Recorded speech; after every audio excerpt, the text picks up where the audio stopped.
Welcome back to my channel, The Queen History. Today, we're going to explore another fascinating and potentially valuable British coin. Let's get started. Welcome back to my channel, The Queen History. Today, we are going to explore a fascinating British coin that many people may have seen countless times without realizing what makes it interesting. We are talking about the 1988 United Kingdom 2 pence coin featuring Queen Elizabeth II.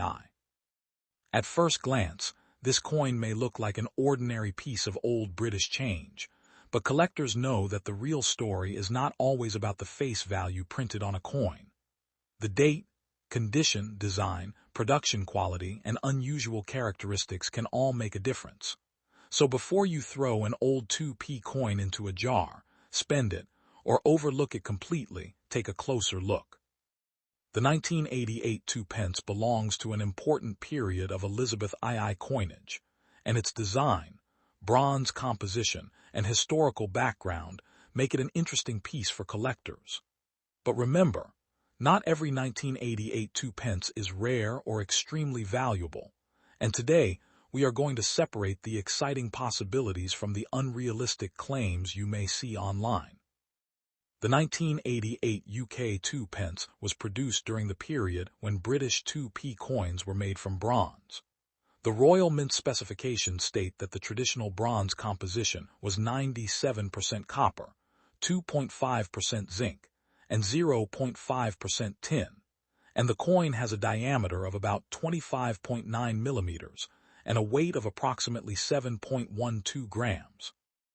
The obverse carries the portrait of Queen Elizabeth II used during this period, while the reverse features the well-known crowned badge of the Prince of Wales, including the prince's feathers and the denomination 2 pence.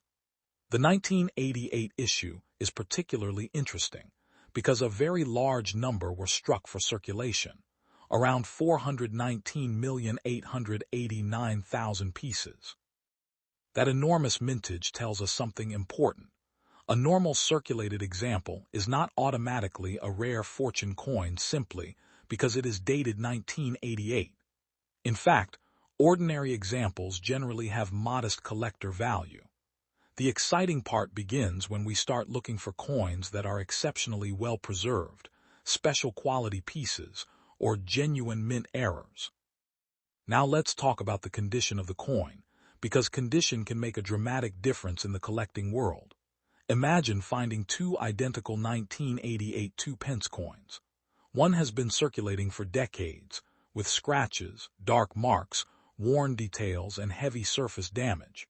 The other has sharp details, attractive original surfaces, and almost no evidence of circulation. A collector is much more likely to pay attention to the second coin.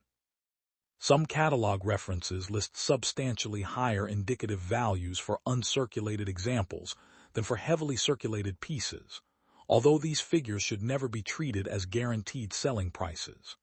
The actual price depends on the buyer, market demand, authenticity, grading, and the coin's precise condition. This is why you should never assume that every shiny coin is automatically worth a huge amount. A genuinely high-grade example must be examined carefully, because cleaning, polishing, scratches, artificial tunning, or damage can actually reduce collector appeal. One of the most exciting possibilities for any collector is a genuine minting error. This is where an ordinary-looking coin can become much more interesting. Errors can happen when something goes wrong during the manufacturing process, creating a coin with an unusual feature that was not intended by the mint. Depending on the type and severity of the error, collectors may show strong interest. But there is a major warning here. Damage that happens after the coin leaves the mint is not the same thing as a genuine mint error. A coin that has been scratched, bent, drilled, heated, chemically altered, or damaged by machinery may look unusual, but that does not automatically make it valuable. If you think your 1988 2 pence has an unusual error, do not clean it or attempt to repair it. Photograph it carefully, compare both sides, and consider having it examined by an experienced coin specialist before believing any extraordinary valuation. Another important factor is the difference between an ordinary circulation coin and special collector versions. Records for the 1988 UK 2 pence identify circulation production as very large, while separate BU and proof examples were also produced in much smaller quantities. These special pieces can have stronger collector appeal because they were manufactured or preserved for collectors rather than being ordinary pocket change. A proof coin, for example, can have specially prepared surfaces and a sharper presentation than a normal circulation strike. Brilliant uncirculated examples can also be attractive when they retain excellent original condition. However, even a proof or uncirculated coin should not automatically be described as a million-dollar treasure. Coin collecting is based on evidence, rarity, condition, demand, and actual market transactions, not sensational headlines. So what should you look for if you discover a 1988 Elizabeth II Two Pence in your collection? First, check that the date really is 1988 and inspect both sides carefully. Look at the portrait, lettering, reverse design, rim, and edge. Next, examine the surfaces under good lighting for unusual doubling, missing details, striking problems, abnormal shapes, or other features that appear to have occurred during manufacture. Then consider the overall condition. Is the coin heavily worn, or does it still have strong original detail? Is it scratched or polished? Does the color look natural for an old bronze coin?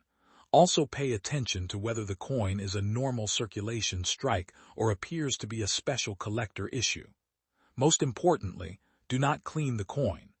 Cleaning can leave permanent marks and may make a potentially collectible coin less desirable. If something truly unusual appears, professional examination is far safer than trusting an exaggerated online price claim. And now comes the biggest question. Could a normal 1988 UK 2 pence make you a millionaire? The honest answer is that you should be extremely cautious with such claims. The 1988 2p had a circulation mintage of roughly 419.9 million. So the standard coin is not considered a million-dollar rarity simply because of its date. Current catalog-style references show ordinary examples generally have low values, with higher figures reserved for better grades or special versions. That does not make the coin worthless. It makes the search more realistic. The real excitement for collectors comes from finding something genuinely scarce, unusually well preserved, or authentically erroneous. In other words, don't look at your 1988 2 pence and immediately imagine a fortune. Look at it as a historical piece of British coinage, and then investigate whether your particular example has something special that separates it from the millions of ordinary coins produced. Finally, if you have a jar, box, drawer, or old collection containing British coins, take a few minutes to examine them carefully. The 1988 Elizabeth II Two Pence is a perfect reminder that coin collecting is about much more than face value. It combines history, design, condition, rarity, manufacturing technology, and the thrill of discovery.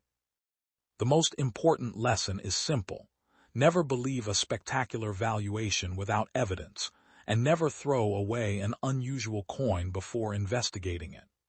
Keep your potentially interesting coins safe, avoid cleaning them, document their condition, and seek an experienced opinion if you believe you have discovered a genuine rarity. If you enjoyed this journey into the world of the 1988 UK 2 pence, make sure to stay with the Queen History for more fascinating stories about British coins, rare dates, unusual varieties, and the hidden history that can sometimes be found in the smallest pieces of change. Remember, the next interesting coin might already be sitting in your collection, so look closely.